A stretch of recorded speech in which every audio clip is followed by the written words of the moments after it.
شاید یہ ہمیں فائدہ پہنچائے یا ہم اسے اپنا بیٹا بنا لیں۔ اہلیہ کی شدید خواہش کی وجہ سے فرعون نے دل پر پتھر رکھ کر اس بچے کی پرورش کی اجازت دے دی۔ ادھر حضرت موسیٰ علیہ السلام کی والدہ نے انہیں دریا کے سپرد تو کر دیا تھا، لیکن وہ بے قرار تھی۔ چنانچہ انہوں نے حضرت موسیٰ علیہ السلام کی بہن مریم بنت عمران کو بھائی کی خبرگیری کے لیے بھیجا۔ مریم دور سے صندوق کو دیکھتے ہوئے دریا کے کنارے کنارے چلتی ہوئی فرعون کے محل تک پہنچ گئی، جہاں فرعون کی بیوی دیگر عورتوں کے ساتھ بڑی دیر سے معصوم بچے کو دودھ پلانے کی کوششوں میں مصروف تھی، لیکن کوئی آیا انہیں دودھ پلانے اور چپ کروانے میں کامیاب نہیں ہو رہی تھی۔ قرآن پاک میں ارشاد ہے، اور ہم نے پہلے ہی سے اس پر دائیوں کے دودھ حرام کر دیے تھے۔ ناظرین، جوں جوں وقت گزرتا جا رہا تھا، بھوکے بچے کی بےتابی دیکھ کر آسیہ کی بے چینی بڑھتی جا رہی تھی۔ حضرت موسیٰ علیہ السلام کی بہن مریم دروازے پر کھڑی یہ سب منظر دیکھ رہی تھی۔ بالآخر بول پڑی، کیا میں تمہیں ایسا گھرانہ بتاؤں کہ جو تمہارے لیے اس بچے کو پالیں اور اس کی خیر خواہی سے پرورش کریں؟ فرعون کی بیوی کی خواہش پر مریم جلدی سے جا کر اپنی والدہ کو محل میں لے آئیں، اور حضرت موسیٰ علیہ السلام نے فوری طور پر اپنی والدہ کی چھاتی سے لگ کر دودھ پی لیا۔ یوں اللہ تعالیٰ نے آپ علیہ السلام کی والدہ سے کیا ہوا وعدہ پورا کر دیا۔ ارشاد باری تعالیٰ ہے، تو ہم نے ان کو ان کی ماں کے پاس پہنچا دیا تاکہ اس کی آنکھیں ٹھنڈی ہوں اور وہ غم نہ کھائیں، اور جان لیں کہ اللہ کا وعدہ سچا ہے، لیکن اکثر لوگ نہیں جانتے۔ ناظرین، آسیہ نے حضرت موسیٰ علیہ السلام کی والدہ سے درخواست کی کہ وہ محل ہی میں رہنے لگیں اور اس بچے کی پرورش کریں، لیکن حضرت موسیٰ علیہ السلام کی والدہ نے انکار کر دیا کہ میرے شوہر اور بچے پریشان ہوں گے۔ اس پر آسیہ بچہ انہیں دینے پر مجبور ہو گئیں۔ پھر اس نے بچے کے لیے وظیفہ بھی مقرر کر دیا۔ یوں اللہ تعالیٰ کی شان دیکھیے کہ جس بچے کے خوف سے فرعون نے ہزاروں بچے ذبح کروا دیے، وہ بچہ فرعون کی زیر نگرانی اور سرکاری تحفظ میں پروان چڑھنے لگا۔ ناظرین، حضرت موسیٰ علیہ السلام رضاعت کی عمر تک اپنی والدہ کے پاس ہی پرورش پاتے رہے۔ پھر جب آپ کا دودھ چھڑوایا گیا تو والدہ نے آپ کو دوبارہ فرعون کی بیوی کے حوالے کر دیا۔ یوں ہی وقت گزرتا رہا، اور ایک دن ایک نہایت عجیب واقعہ رونما ہوا۔ حضرت آسیہ نے موسیٰ علیہ السلام کو پیار سے اٹھایا اور فرعون کی گود میں بٹھا دیا، لیکن جو ہی حضرت موسیٰ نے فرعون کو دیکھا، فوراً اس کی داڑھی پکڑ لی اور ایک زوردار تمانچہ مار دیا۔ بعض روایات کے مطابق ان کے ہاتھ میں ایک چھوٹی سی چھڑی تھی جو انہوں نے فرعون کے سر پر دے ماری۔ فرعون غصے سے پاگل ہو گیا۔ وہ پہلے ہی کاہنوں کی اس پیشگوئی سے ڈرا ہوا تھا جس میں کہا گیا تھا کہ وہ بنی اسرائیلی بچہ پیدا ہو چکا ہے جس نے فرعون کا تخت الٹنا ہے۔ وہ چلایا، یہی وہ بچہ ہے، اسے ابھی قتل کر دو۔ محل میں سناٹا چھا گیا، لیکن حضرت آسیہ ہمت جمع کر کے بولی، بادشاہ سلامت، یہ ایک معصوم بچہ ہے، اسے کسی چیز کی سمجھ نہیں، اگر یقین نہیں آتا تو اس کا امتحان لے لیں۔ فرعون بہت غصے میں تھا، مگر بالآخر اس بات پر مان گیا۔ ناظرین، اب امتحان لینے کی خاطر 2 تشت منگوائے گئے، ایک میں چمکتے سرخ یاقوت اور دوسرے میں دہکتے ہوئے انگارے۔ حضرت آسیہ بولی، یہ اگر واقعی سمجھدار ہے تو یاقوت اٹھائے گا، اور اگر نادان ہے تو انگاروں کی طرف ہاتھ بڑھائے گا۔ ناظرین، روایات کے مطابق حضرت موسیٰ علیہ السلام نے یاقوت کی طرف ہاتھ بڑھایا، لیکن عین اسی لمحے حضرت جبرائیل علیہ السلام نے ان کا ہاتھ پکڑا اور انگاروں کی طرف لے گئے۔ حضرت موسیٰ علیہ السلام نے ایک انگارہ اٹھایا اور معصومیت میں اپنے منہ میں رکھ لیا۔ جیسے ہی زبان چلی، آپ زور زور سے رونے لگے۔ یہ دیکھ کر فرعون کو یقین آ گیا کہ بچہ بے قصور ہے، اور اس نے اپنا فیصلہ بدل دیا۔ لیکن یہی وہ لمحہ تھا جب حضرت موسیٰ علیہ السلام کی زبان میں لکنت پیدا ہو گئی۔ ناظرین، یوں ہی وقت گزرتا رہا اور حضرت موسیٰ علیہ السلام شاہی محل میں حضرت آسیہ کی نگرانی میں پروان چڑھنے لگے۔ جب آپ شباب کو پہنچے تو ایک نہایت خوبصورت، طاقتور اور بے حد ذہین جوان تھے۔ مصر میں انہیں فرعون کے لیپالک بیٹے کے طور پر جانا جاتا تھا، اسی وجہ سے آپ کا رعب و دبدبہ بھی بہت تھا، لیکن وہ جانتے تھے کہ ان کا تعلق بنی اسرائیل سے ہے۔ یہی وجہ تھی کہ جب وہ اپنی قوم پر ظلم ہوتا دیکھتے تو بے حد دکھی ہوتے اور ہمیشہ ان کی مدد کی کوشش کرتے۔ ناظرین، ایک دن حضرت موسیٰ علیہ السلام شہر میں گشت کر رہے تھے کہ انہوں نے دیکھا ایک قبطی سپاہی ایک اسرائیلی کو بے دردی سے مار رہا ہے۔ اسرائیلی نے جب حضرت موسیٰ علیہ السلام کو دیکھا تو مدد کے لیے پکارا۔ حضرت موسیٰ علیہ السلام نے قبطی کو روکنے کی کوشش کی، لیکن وہ ظلم سے باز نہ آیا۔ آپ کافی دیر تک اسرائیلی کو چھڑوانے کی کوشش کرتے رہے، لیکن قبطی کسی طور پر اسے چھوڑنے کے لیے تیار نہ تھا۔ آخر کار حضرت موسیٰ علیہ السلام نے تنگ آ کر اسے ایک مکہ مارا اور وہ قبطی وہیں ڈھیر ہو گیا۔ حضرت موسیٰ علیہ السلام کا ارادہ اسے قتل کرنے کا نہیں تھا، لیکن وہ اتنے طاقتور تھے کہ قبطی ایک ہی وار میں مر گیا۔ ناظرین، یہ خبر پورے مصر میں پھیل گئی، مگر قاتل کا کسی کو علم نہ تھا۔ اگلے دن حضرت موسیٰ علیہ السلام پھر گشت پر نکلے۔ ابھی کچھ ہی دور گئے تھے کہ دیکھا وہی اسرائیلی کسی دوسرے قبطی سے جھگڑا کر رہا ہے۔ اس نے جب حضرت موسیٰ علیہ السلام کو دیکھا تو پھر مدد کے لیے پکارا۔ آپ نے فرمایا، بے شک تو ہی صریح گمراہ شخص ہے، اور پھر قبطی کو چھڑوانے کے لیے آگے بڑھے۔ اسرائیلی نے سمجھا کہ یہ مجھ پر غصہ کر رہے ہیں اور آج مجھے مار ڈالیں گے، تو اس نے فوراً چلا کر کہا، اے موسیٰ، کیا تم مجھے بھی ویسے ہی قتل کرنا چاہتے ہو جیسے کل قبطی کو مارا تھا؟ یہ سنتے ہی قبطی بھاگا اور فرعون کو خبر دے دی۔ فرعون نے فوراً حضرت موسیٰ علیہ السلام کی گرفتاری کا حکم دے دیا۔ ناظرین، فرعون کے بہت سے درباری دل ہی دل میں حضرت موسیٰ علیہ السلام کے مخالف تھے۔ انہوں نے آپ کو قتل کرنے کی تجویز دے دی۔ جب فرعون کے دربار میں حضرت موسیٰ علیہ السلام کے قتل کی سازش ہو رہی تھی تو وہاں موجود ایک شخص حضرت موسیٰ علیہ السلام کا ہمدرد تھا۔ وہ نیک دل شخص دوڑتا ہوا آیا اور بولا، موسیٰ، فوراً یہاں سے نکل جاؤ، فرعون تمہیں قتل کرنا چاہتا ہے۔ حضرت موسیٰ علیہ السلام کے پاس کوئی رستہ نہ تھا، کوئی زاد راہ نہ تھا، بس ایک دعا تھی، اے میرے رب، مجھے ظالموں سے بچا لے۔ ناظرین، اللہ تعالیٰ نے ایک فرشتے کو راستہ دکھانے کے لیے بھیجا۔ کئی دن کے طویل سفر کے بعد حضرت موسیٰ علیہ السلام مدین کے قریب ایک کنویں پر پہنچ گئے۔ آپ کنویں کے قریب درخت کے سائے میں بیٹھ گئے۔ وہاں آپ نے دیکھا کہ چرواہے اپنے جانوروں کو پانی پلا رہے ہیں، مگر ایک طرف دو لڑکیاں کافی دیر سے اپنے مویشی لیے کھڑی ہیں اور ان کی باری نہیں آ رہی۔ حضرت موسیٰ علیہ السلام نے پوچھا، تم یہاں کیوں کھڑی ہو؟ انہوں نے جواب دیا، ہمارے گھر میں کوئی جوان نہیں ہے، ہمارے والد بہت ضعیف ہیں، جب سب لوگ اپنے جانوروں کو پانی پلا کر چلے جائیں گے تو پھر ہم اپنے جانوروں کو پانی پلائیں گے۔ یہ سن کر حضرت موسیٰ علیہ السلام سے رہا نہ گیا۔ وہ اٹھے، لڑکیوں کے مویشیوں کو پکڑا اور لوگوں کے بیچ میں سے رستہ بناتے ہوئے کنویں تک پہنچ گئے۔ کنویں سے پانی نکال کر سب مویشیوں کو سیر ہو کر پلایا اور واپس آ گئے۔ لڑکیاں شکریہ ادا کر کے چلی گئیں۔ ناظرین، روایات میں آتا ہے کہ وہ حضرت شعیب علیہ السلام کی صاحبزادیاں تھیں۔ جب وہ وقت سے پہلے گھر پہنچی تو ان کے والد حضرت شعیب علیہ السلام حیران ہوئے اور انہوں نے جلد گھر آنے کی وجہ پوچھی۔ جب انہوں نے سارا واقعہ سنا تو فوراً کہا، جاؤ اس نیک دل اجنبی کو میرے پاس بلا کر لاؤ۔ ناظرین، یہی وہ لمحہ تھا جہاں حضرت موسیٰ علیہ السلام کی زندگی ایک نئے موڑ پر آنے والی تھی۔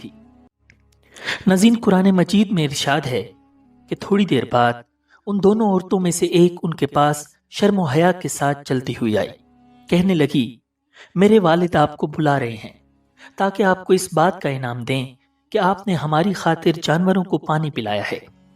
ناظرین، جب حضرت موسیٰ علیہ السلام حضرت شعیب علیہ السلام کے گھر پہنچے تو انہوں نے احترام کے ساتھ سلام کیا۔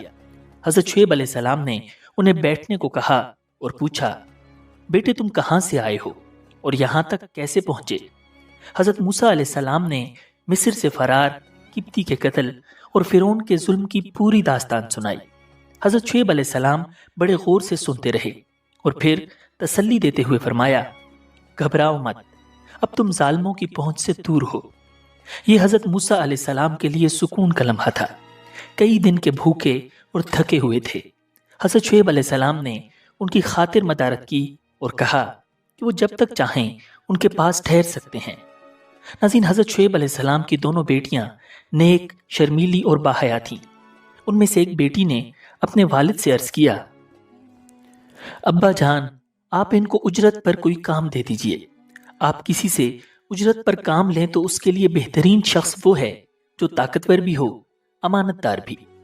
حضرت شعیب علیہ السلام نے حضرت موسیٰ علیہ السلام کو بلایا اور فرمایا، میں چاہتا ہوں کہ اپنی 2 لڑکیوں میں سے ایک سے تمہارا نکاح کر دوں، بشرطے کہ تم 8 سال تک اجرت پر میرے پاس کام کرو۔ پھر اگر تم 10 سال پورے کر دو تو یہ تمہارا اپنا فیصلہ ہوگا، اور میرا کوئی ارادہ نہیں ہے کہ تم پر مشقت ڈالوں۔ انشاءاللہ تم مجھے ان لوگوں میں سے پاؤ گے جو بھلائی کا معاملہ کرتے ہیں۔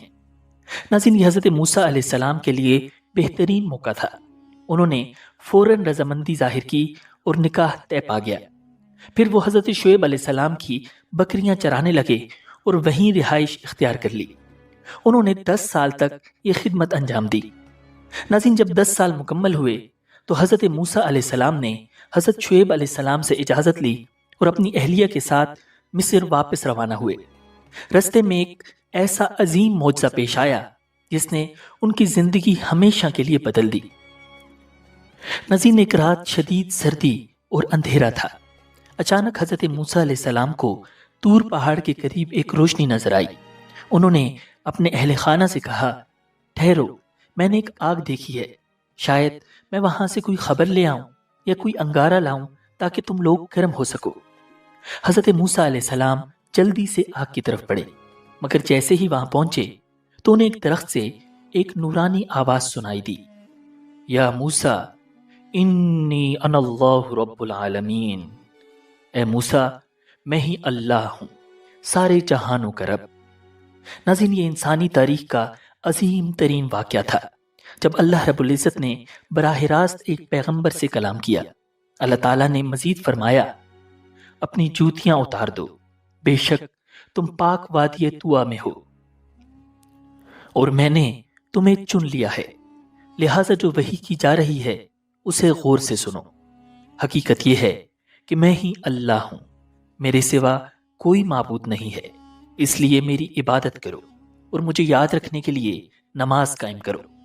یقین رکھو کہ قیامت کی گھڑی آنے والی ہے، میں اس کے وقت کو خفیہ رکھنا چاہتا ہوں تاکہ ہر شخص کو اس کے کیے کا بدلہ ملے، لہٰذا کوئی شخص تمہیں اس سے ہرگز غافل نہ کرنے پائے جو اس پر ایمان نہ رکھتا ہو اور اپنی خواہشات کے پیچھے چلتا ہو، ورنہ تم ہلاکت میں پڑ جاؤ گے۔ پھر اللہ تعالیٰ نے حضرت موسیٰ علیہ السلام سے سوال کیا، اور یہ تمہارے دائیں ہاتھ میں کیا ہے اے موسیٰ؟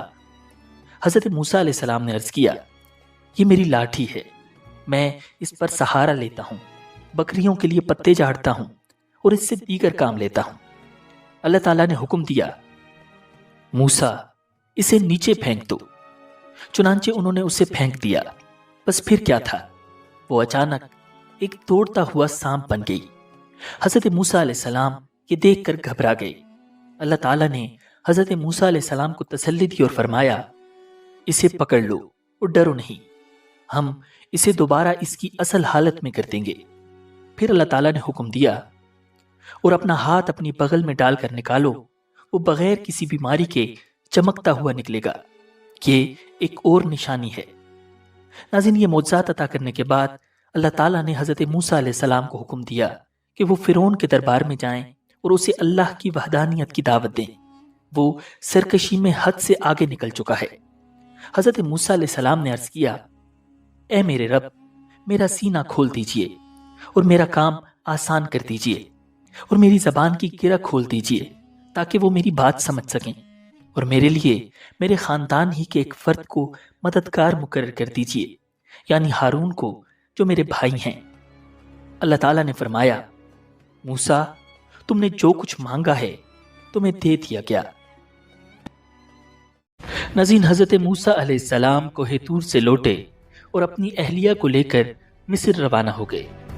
روایات میں آتا ہے کہ اللہ رب العزت نے حضرت ہارون علیہ السلام کو نبوت کے منصب پر فائز فرما کر حضرت موسیٰ علیہ السلام کے مصر آنے کی خبر دے دی تھی۔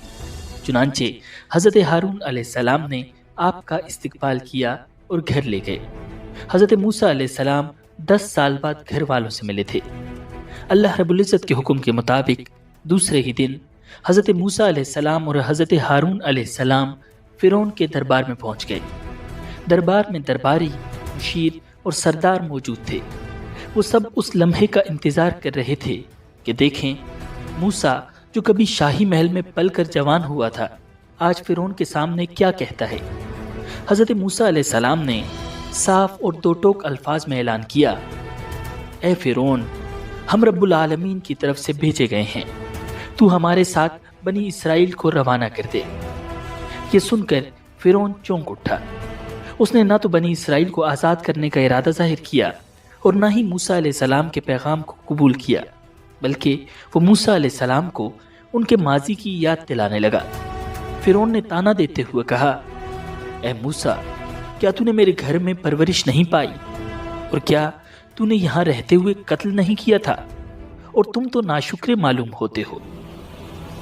یہ الفاظ سن کر حضرت موسیٰ علیہ السلام نے نہایت حکمت اور سچائی سے جواب دیا، ہاں، اس وقت وہ کام میں ایسی حالت میں کر گزرا تھا کہ مجھے پتہ نہیں تھا۔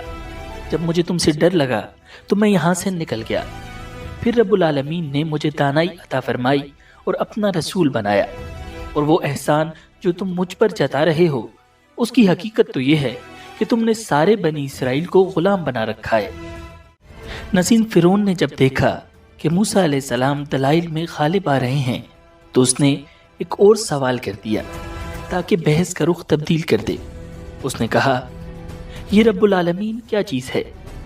حضرت موسیٰ علیہ السلام نے بے خوف ہو کر جواب دیا، وہ آسمانوں اور زمین اور جو کچھ ان دونوں میں ہے سب کا مالک ہے، بشرطے کہ تم یقین رکھو۔ فرعون نے فوراً اپنے درباریوں کو مخاطب کر کے طنزاً کہا، سن رہے ہو کہ نہیں؟ یعنی کیا تم کو اس بات پر تعجب نہیں کہ میرے سوا بھی کوئی اور معبود ہے؟ لیکن حضرت موسیٰ علیہ السلام بلا جھجک اللہ رب العزت کی وحدانیت کا اعلان کرتے رہے۔ وہ تمہارا بھی پروردگار ہے اور تمہارے پچھلے باپ دادوں کا بھی۔ یہ بات فرعون کے لیے ناقابل برداشت تھی۔ وہ تو خود کو رب کہلواتا تھا، اور موسیٰ علیہ السلام کی طرف سے ایسے الفاظ سن کر وہ غصے میں آ گیا۔ فرعون نے طعنہ دیا، لوگو، تمہارا یہ رسول جو تمہاری طرف بھیجا گیا ہے یہ تو بالکل ہی دیوانہ ہے۔ حضرت موسیٰ علیہ السلام نے نہایت پرسکون انداز میں کہا، وہ مشرق و مغرب کا بھی رب ہے اور ان کے درمیان ساری چیزوں کا بھی، اگر تم عقل سے کام لو۔ ناظرین، جب فرعون دلائل میں ہار گیا تو اب وہ طاقت کے بل بوتے پر موسیٰ علیہ السلام کو خاموش کرانا چاہتا تھا۔ چنانچہ اس نے دھمکی دی، یاد رکھو، اگر تم نے میرے سوا کسی اور کو معبود مانا تو میں تمہیں ضرور ان لوگوں میں شامل کر دوں گا جو جیل خانے میں پڑے ہوئے ہیں۔ ناظرین، حضرت موسیٰ علیہ السلام اس دھمکی سے ذرا بھی نہ گھبرائے اور بڑے اعتماد سے کہا، اور اگر میں تمہیں کوئی ایسی چیز لا کر دکھاؤں جو حق کو واضح کر دے، پھر فرعون کو یقین تھا کہ موسیٰ علیہ السلام کے پاس کوئی بڑی نشانی نہیں ہوگی۔ چنانچہ اس نے چیلنج کرتے ہوئے کہا، اچھا، اگر واقعی سچے ہو تو لے آؤ وہ چیز۔ تب حضرت موسیٰ علیہ السلام نے اللہ رب العزت کے حکم سے اپنا عصا زمین پر پھینکا اور دیکھتے ہی دیکھتے وہ کھلا ہوا اژدہا بن گیا۔ یہ منظر دیکھ کر دربار میں خوف اور حیرانی پھیل گئی۔ ایک عام سی لکڑی کا سانپ میں بدل جانا کوئی معمولی بات نہیں تھی۔ پھر حضرت موسیٰ علیہ السلام نے اپنا ہاتھ بغل میں ڈال کر نکالا تو وہ سفید چمکیلا نظر آنے لگا۔ ناظرین، یہ سب دیکھ کر فرعون کے درباری ہکا بکا رہ گئے، لیکن فرعون کو خوف ہوا کہ کہیں لوگ حضرت موسیٰ علیہ السلام پر ایمان نہ لے آئیں۔ چنانچہ اس نے اپنے درباریوں کو مطمئن کرنے کے لیے یہ اعلان کیا، بھائی، یہ کوئی بڑا جادوگر ہے، یہ تو چاہتا ہے کہ تمہیں اپنے جادو کے زور سے تمہارے ملک سے نکال دے، تو تمہاری کیا رائے ہے؟ فرعون کے درباری جو پہلے ہی اس کے غلام تھے فوراً بولے، آپ اسے اور اس کے بھائی کو مہلت دیجیے اور تمام شہروں میں ہرکارے روانہ کر دیجیے جو آپ کے پاس ماہر جادوگروں کو جمع کر کے لے آئیں۔ فرعون نے حضرت موسیٰ علیہ السلام کو جادوگروں سے مقابلے کی دعوت دی اور کہا، ہم بھی تمہارے مقابل ایسا ہی جادو لائیں گے. ہمارے اور اپنے درمیان ایک وقت مقرر کر لو، نہ تو ہم اس کے خلاف کریں گے اور نہ تم، اور یہ مقابلہ صاف میدان میں ہوگا. فرعون نے ملک بھر کے ماہر جادوگروں کو اکٹھا کیا اور ان سے کہا، موسیٰ سے مقابلے کی تیاری کرو.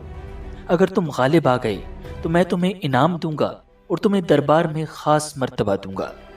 اور پھر مقابلے کا دن آ پہنچا. میدان سج گیا. ہزاروں لوگ جمع ہو گئے. فرعون کے اشارے پر مقابلہ شروع ہو گیا. جادوگروں نے موسیٰ علیہ السلام سے کہا، اے موسیٰ، پہلے تم پھینکو گے یا ہم پھینکیں؟ حضرت موسیٰ علیہ السلام نے فرمایا، تم ہی پھینکو. جادوگروں نے جو ہی اپنی رسیاں اور لاٹھیاں زمین پر ڈالیں، وہ سانپ بن کر دوڑنے لگیں.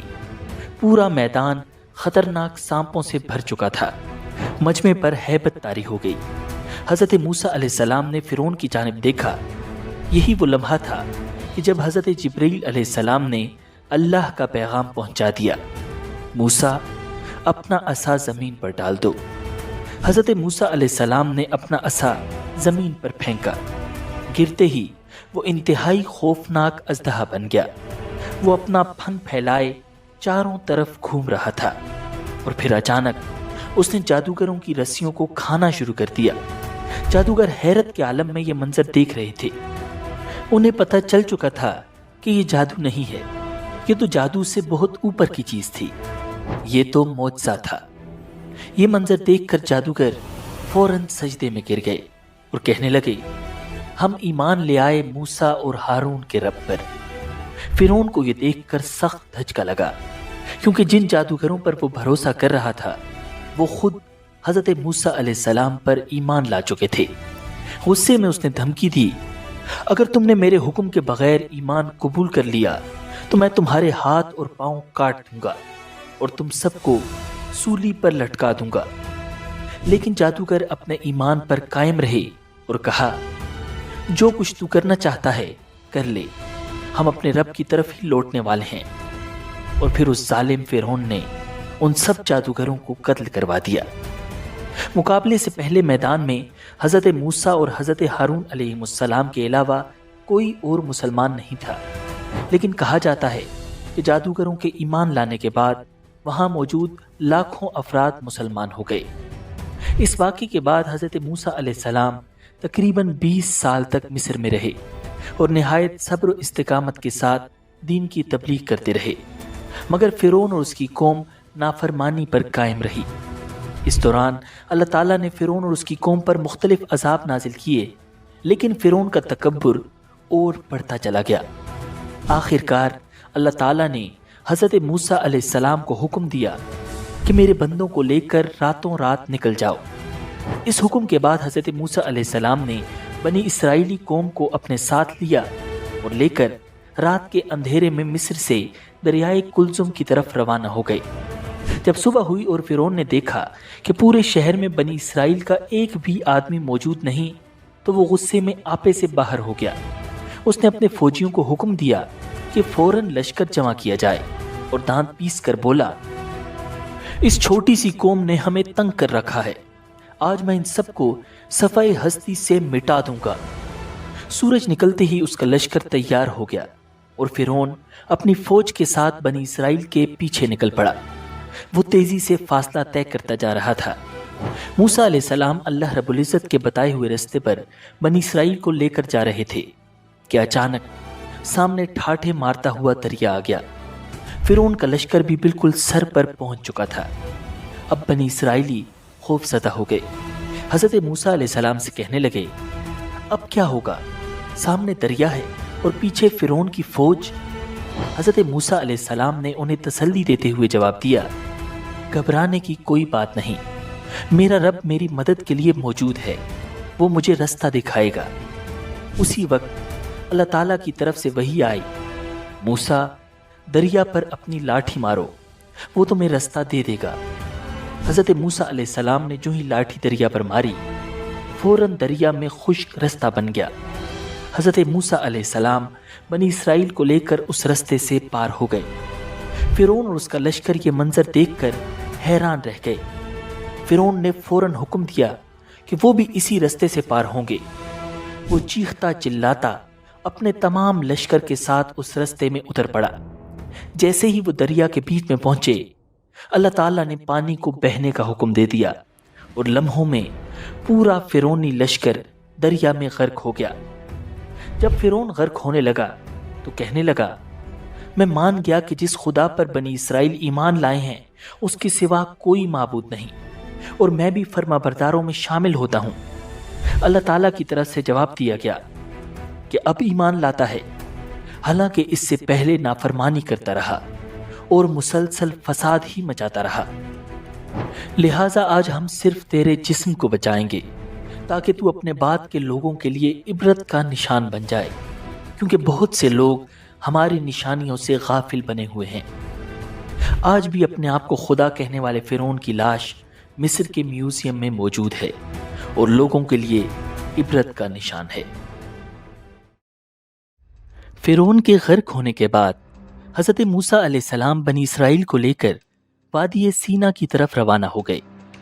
اب اللہ تعالیٰ نے بنی اسرائیل کی رہنمائی کے لیے موسیٰ علیہ السلام کو آسمانی کتاب دینے کا فیصلہ فرمایا اور انہیں 30 راتوں کے لیے کوہ طور پر بلایا۔ روانگی سے پہلے حضرت موسیٰ علیہ السلام نے اپنے بھائی حضرت ہارون علیہ السلام کو اپنا جانشین مقرر کیا۔ وہ بھی نبی تھے اور بنی اسرائیل کو اللہ کی عبادت کی تلقین کرتے رہتے تھے۔ ایک دن حضرت ہارون علیہ السلام نے اپنی قوم سے کہا، اے بنی اسرائیل، جب تم مصر سے نکلے تھے تو تمہارے پاس قبطی لوگوں کے زیورات امانت کے طور پر تھے۔ یہ مال ہمارے لیے حلال نہیں ہے، اس لیے بہتر ہے کہ ہم اس سے جان چھڑوا لیں۔ پھر حضرت ہارون علیہ السلام نے ایک گڑھا کھدوایا اور بنی اسرائیل سے کہا، اپنے زیورات اس گڑھے میں پھینک دو۔ سب نے اپنے اپنے زیورات لا کر گڑھے میں ڈالنا شروع کر دیے۔ یہ سارا منظر ایک آدمی خاموشی سے دیکھ رہا تھا جس کا نام تھا سامری، ایک انتہائی خطرناک جادوگر۔ لوگوں کی نظر میں وہ مسلمان تھا، مگر حقیقت میں وہ پکا کافر تھا اور بنی اسرائیل میں فتنہ پھیلانا چاہتا تھا۔ جب سب لوگ اپنے زیورات پھینک چکے تو سامری بھی آہستہ آہستہ گڑھے کے قریب آیا۔ اس کی دونوں مٹھیاں بند تھیں۔ وہ حضرت ہارون علیہ السلام کے پاس آ کر بولا، کیا میں بھی یہ پھینک دوں؟ حضرت ہارون علیہ السلام نے سمجھا کہ شاید یہ بھی زیور ہی لایا ہے، اس لیے فرمایا، ہاں ڈال دو۔ سامری نے کہا، میرے لیے دعا کریں کہ جب میں یہ چیز ڈالوں تو جو میں چاہتا ہوں وہ پورا ہو جائے۔ حضرت ہارون علیہ السلام کو اس کی نیت کا نہیں پتا تھا، اس لیے انہوں نے دعا کر دی۔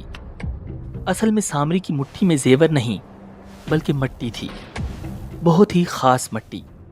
اس نے وہ مٹی زیور کے ڈھیر پر پھینک دی۔ حضرت ہارون علیہ السلام نے اس کو حیرانی سے دیکھا مگر کچھ کہا نہیں۔ سارا زیور اس گڑھے میں دفن کر دیا گیا۔ رات کے آخری پہر جب سب سو گئے تو وہ خاموشی سے آیا، دفن زیورات نکال کر اپنی جگہ لے گیا اور انہیں آگ میں ڈال دیا۔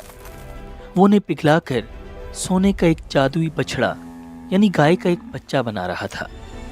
جب وہ بچہ تیار ہوا تو سب لوگ حیران رہ گئے، کیونکہ سونے کا وہ بچھڑا اصلی گائے کے بچے جیسی آواز نکال رہا تھا۔ لوگ حیرت اور احترام سے اس بچڑے کو دیکھ رہے تھے جیسے کہ وہ کوئی بہت مقدس چیز ہو۔ پھر انہوں نے سامری سے پوچھا کہ یہ کیا ہے؟ سامری کے چہرے پر انتہائی بھیانک مسکراہٹ آئی اور اس نے بہت ہی پراسرار انداز میں کہا، یہ تمہارا معبود ہے۔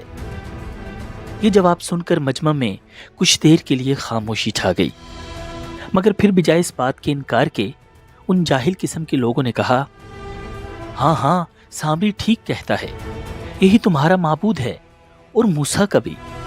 موسیٰ شاید بھول گئے ہیں۔ اور پھر انہوں نے اس بچڑے کی مورتی کو چومنا اور پوجنا شروع کر دیا۔ حضرت ہارون علیہ السلام کو جب پتہ چلا تو وہ فوراً پہنچے اور انہوں نے انہیں روکنے کی بہت کوشش کی۔ انہوں نے کہا، میری قوم کے لوگوں، تم اس بچڑے کی وجہ سے فتنے میں مبتلا ہو گئے ہو، اور حقیقت میں تمہارا رب تو رحمان ہے، اس لیے تم میرے پیچھے چلو اور میری بات مانو۔ لیکن بنی اسرائیل نے ان کی بات نہ مانی۔ انہوں نے کہا، جب تک موسیٰ واپس نہ آ جائیں ہم تو اسی کی عبادت کرتے رہیں گے۔ ان جاہلوں کو اس بات کا آئیڈیا ہی نہیں تھا کہ اس بچھڑے میں کوئی خاص بات نہیں تھی، بلکہ اصل کمال تو اس مٹی کا تھا جو سامری نے سونے کے ڈھیر میں شامل کی تھی۔ اب آپ سوچ رہے ہوں گے کہ آخر اس مٹی میں ایسا کیا راز چھپا تھا، اور سامری کے پاس یہ خاص مٹی آئی کہاں سے؟ تفسیر کی کتابوں میں اس بارے میں بہت سی ڈیٹیلز ملتی ہیں۔ روایات میں آتا ہے کہ سامری نے یہ مٹی اس جگہ سے لی تھی جہاں حضرت جبرائیل علیہ السلام کے گھوڑے کے قدم پڑے تھے۔ جب بنی اسرائیل حضرت موسیٰ علیہ السلام کے ساتھ دریا پار کر رہے تھے تو اللہ رب العزت کی مدد کے لیے حضرت جبرائیل علیہ السلام بھی انسانی شکل میں وہاں موجود تھے۔ حضرت جبرائیل کا گھوڑا چونکہ اسپرچول ورلڈ سے تھا، اس لیے جہاں بھی اس کے قدم پڑتے وہاں مٹی میں لائف پیدا ہو جاتی۔ باقی کسی کو نہیں پتا تھا کہ اس گھوڑے پر حضرت جبرائیل علیہ السلام سوار ہیں، مگر سامری انہیں پہچان چکا تھا۔ اس نے ایک خطرناک منصوبہ بنایا اور فوراً وہ مٹی اٹھا لی۔ وہ مٹی جب اس نے بچھڑے میں ڈالی تو وہ آواز نکالنے لگا۔ حیرت کی بات یہ ہے کہ سامری کے پاس ایسی کیا خاص طاقت تھی کہ جبرائیل علیہ السلام کو باقی کوئی نہ پہچان سکا، مگر اس نے فوراً پہچان لیا۔ اس کا راز چھپا ہے سامری کے بچپن میں، جو ہم آپ کو ویڈیو میں آگے چل کے بتائیں گے۔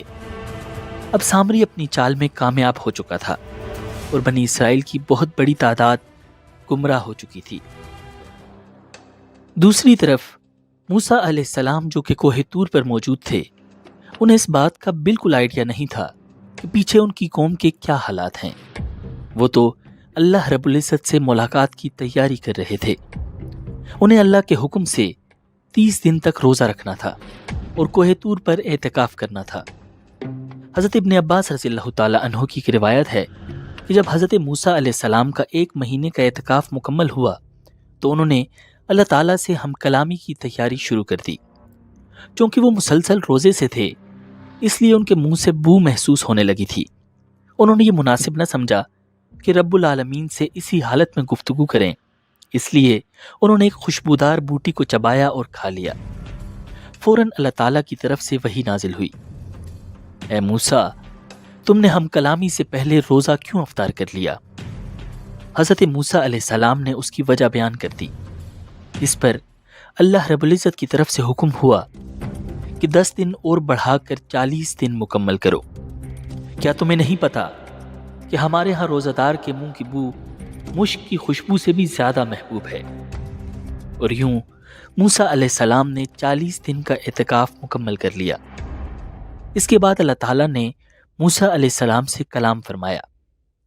اسی لمحے موسیٰ علیہ السلام کے دل میں ایک خاص شوق پیدا ہوا۔ اللہ تعالیٰ سے بات چیت کرنا ان کے لیے اتنا اسپرچول اور امیزنگ ایکسپیرینس تھا کہ ان کے دل میں یہ خواہش جاگی کہ کاش میں اپنے رب کو دیکھ بھی سکوں۔ انہوں نے بہت ادب کے ساتھ عرض کیا، اے میرے رب، مجھے اپنا دیدار کرا دے تاکہ میں تجھے دیکھ سکوں۔ اللہ رب العزت نے جواب دیا، تم مجھے ہرگز نہیں دیکھ سکتے۔ اچھا چلو اس پہاڑ کی طرف دیکھو، اگر وہ اپنی جگہ قائم رہ گیا تو تم مجھے دیکھ لو گے۔ پھر اللہ رب العزت نے اپنے نور کی ایک جھلک اس پہاڑ پر ڈالی اور دیکھتے ہی دیکھتے ایک دھماکہ ہوا اور وہ عظیم الشان پہاڑ ریزہ ریزہ ہو گیا۔ موسیٰ علیہ السلام اس منظر کی شدت سے زمین پر گر پڑے اور بے ہوش ہو گئے۔ کچھ وقت گزرنے کے بعد موسیٰ علیہ السلام جب ہوش میں آئے تو فوراً زبان سے نکلا، اے میرے پروردگار، پاک ہے آپ کی ذات، میں آپ کے حضور توبہ کرتا ہوں اور آپ کی اس بات پر کہ دنیا میں کوئی آپ کو نہیں دیکھ سکتا میں سب سے پہلے ایمان لاتا ہوں۔ انہوں نے سمجھ لیا تھا کہ دنیا میں انسان اللہ رب العزت کی دیدار کی طاقت نہیں رکھتا۔ اللہ کا نور اتنا عظیم ہے کہ پہاڑ جیسی مضبوط چیز بھی اسے برداشت نہیں کر سکتی، تو انسان کیسے کر سکتا ہے؟ پھر اللہ تعالیٰ نے ارشاد فرمایا، اے موسیٰ، میں نے اپنا پیغام دے کر اور تم سے ہم کلام ہو کر تمہیں تمام انسانوں پر فوقیت دی ہے، لہٰذا میں نے جو کچھ تمہیں دیا ہے اسے لے لو اور ایک شکر گزار شخص بن جاؤ۔ اب اللہ تعالیٰ نے موسیٰ علیہ السلام کو اپنی کتاب تورات عطا فرما دی، جو کہ کچھ خاص قسم کی تختیوں پر لکھی ہوئی تھی۔ موسیٰ علیہ السلام بہت خوش تھے۔ ابھی تک انہیں نہیں پتا تھا کہ پیچھے سامری نے کیا فتنہ پیدا کر دیا ہے۔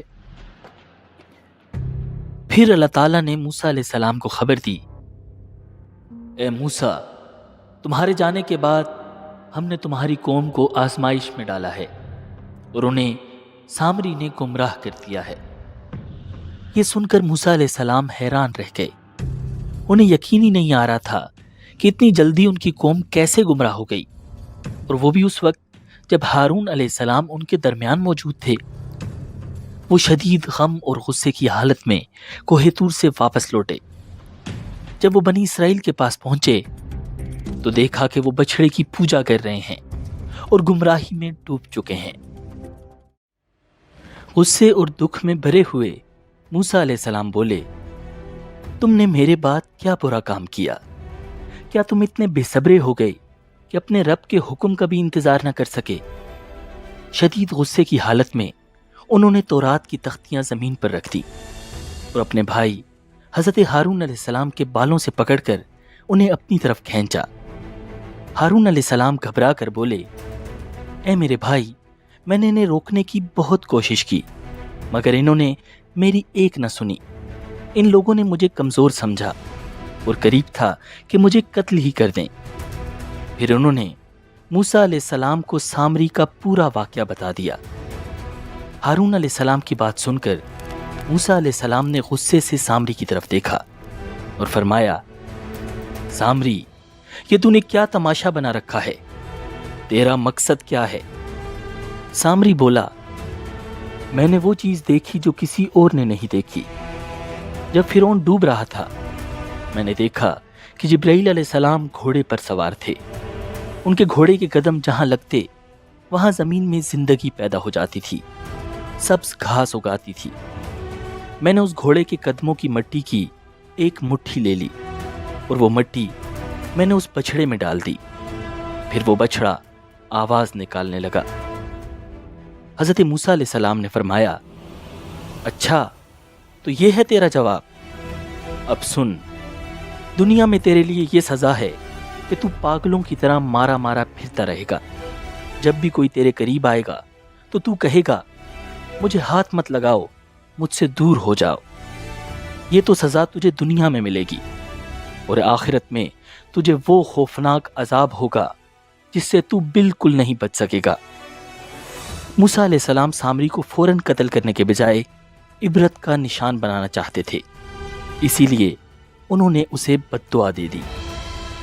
پھر موسیٰ علیہ السلام نے اس بچھڑے کی طرف اشارہ کرتے ہوئے فرمایا، یہی ہے وہ بچھڑا جسے تو خدا سمجھتا رہا، اب ہم اسے جلا کر راکھ کر دیں گے اور وہ راکھ دریا میں بہا دی جائے گی۔